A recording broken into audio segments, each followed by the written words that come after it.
Man, listen, I am not a Coca Cola drinker at all. I don't drink Coca Cola. I didn't grow up drinking Coca Cola. I don't really drink Coca Cola. But at my job, we have Coca Cola galore. I mean, we have more Coca Cola than any other pop. We have one of those, we have like a refrigerator and we have like, convenient snacks or whatever, and on the shelf, and like we used to have, A&W root beer and Sprite and all this other. I know people think Sprite's like a really boring drink a lot of times, but unless you get McDonald's Sprite, which burns a hole in your throat in a good way. But but yeah, I never really was a Coca-Cola drinker. I wasn't really a huge cola drinker whatsoever. I was really a root beer guy, root beer boy, root beer teen. And so, like, as an adult, with it only being Coke there, I didn't really want to get into it for real. But it was the only thing there. You fall into that thing where it's like, I don't want water. I already drink my water. I usually typically try to drink like a liter and a half of water. Um, each day, and then you drink it. You drink your coffee. It's past lunchtime. You've had your lunch, or maybe it's lunchtime and you've had your water, you had your coffee, whatever. And you want something sweet. We do have orange juice, but I don't. Eventually you kind of want something else, and so I tried some. I started drinking Coca Cola just at work only, and so I would drink it there, here and there, and I would drink.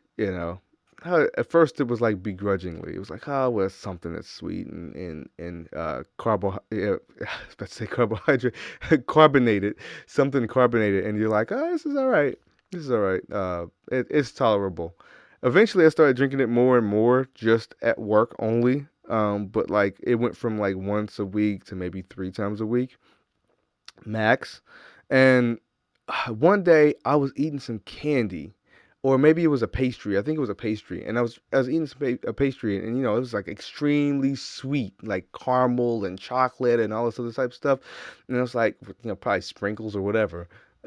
Not that combination, but whatever it was. I can't even recall what it was at this moment, but it was like extremely sweet, like drowning sweet, like something so sweet it would have like the amount, like if it was something else like a A&W or a Sprite, you would really not be tasting the sweetness all that much. You would mainly just be tasting just the just kind of like the flavor and the carbonation, but not like in a strong. The flavor wouldn't be coming out very strong because you already just had something extremely sweet. So, um, you know, I don't typically drink pop after eating sweets just because of that. But I had drank the Coca Cola because I had it there, and somebody had a pastry, and so I was like, I'll take a pastry or whatever. I ate the pastry, I drank the Coca Cola, and the flavors were so sharp and crisp. It was as if I did not just eat something extremely sweet, and I was over here like, whoa, like it was almost life changing. Like it was one of those situations where it's like you didn't think that this existed, that you had taste buds that was not associated with the cake that you just ate, but they're associated with the Coca Cola somehow. So I'm drinking it and I'm like, whoa, why does this taste like I just came from eating like chips or something salty? Like, and then it dawned on me. That's what it is about Coca Cola. That's why they run the world. That's why they're in literally every country. That's why people are hooked on it. And you just see they're the number one carbonated drink. Why? Because they're flavor scientists and chemists. They've created a product such that you can taste it no matter what you eat or drink before it. Now that's powerful right there. If you really think about ruling the world and how you control people's minds and control people's consumptions of a thing, you want to make it so that no matter what else they consume around it, you always come out different from everyone else. So like you can consume whatever you want, but this thing is still going to be a thing that's going to hit you a way that the other things don't hit you. So it's like, yeah, you may crave a donut. Yeah, you may crave some candy, a Twizzler, a lollipop, not lollipop, but a Jolly Rancher, and then you eat that, and you're like, man, that was super sweet. I probably should have some water, or maybe drink nothing at all. But then when you hit the Coca Cola and it hits those flavors that those things didn't hit, you can still have you can have your cake and eat it too, kinda. You know, that's insane. I mean, I want to create a product that does that. I want to create a product that controls people's minds and makes you warp your reality into a point where you think that, hey, I can have this no matter what setting I'm in. I can mix it with my alcohol. I can mix it with, you know, whatever the fuck. I don't know. But yeah, it's like that's kind of scary. It's scary because um they have they have found a way to trick the brain into artificial and natural ingredients, mixing them together in such a way that it hits your, it hits it fine tunes and hits portions of your receptors that nothing else does, like an opiate. You know what I mean?